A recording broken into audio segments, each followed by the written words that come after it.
Pwede mo akong tiisin. Pwede mo akong i-block sa lahat ng social media mo. Pwede mo akong baliwalain na parang hindi ako nag-e-exist. Pwede mo ako itanggi sa lahat ng magtatanong sa'yo. Pwede mo din sa akin isisi lahat ng nangyari kung bakit nagkaganito at bakit nagkaganyan.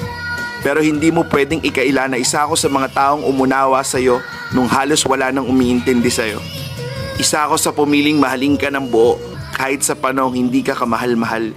Isa ako sa mga taong paulit-ulit na piniling magstay sa tabi mo. Nung oras na pakiramdam mo iniwan ka na ng lahat. Isa din ako sa mga taong piniling unahin ka kesa ang sarili. At hindi mo kasalanan yun kasi choice ko yun. Isa din ako sa mga taong minahal ka ng sobra-sobra. To the point na wala na akong inisip kundi ang mapasaya ka. Lubos ako nagpapasalamat dahil sa mga oras na pinili kita, kapalit ay kasiyahan ng aking puso. At gusto kong malaman mo na lahat ng ginawa ko sa iyo ay wala akong hinihinging kapalit. Dahil hangad ko yung mga bagay na magpapasaya sa iyo, dalangin ko ang lahat ng ikabubuti mo. Sa ngayon, kailangan kong maging matibay. Dahil sa ngayon, ito lang yung kaya kong ibigay para sa sarili ko. Dahil yung taong pinakamamahal ko, may nagmamahal ng iba. Masakit man para sa akin na sabihin to, pero sana maging masaya kayo sa relasyon nyo. Dahil hangad ko lang ay ang kaligayahan mo.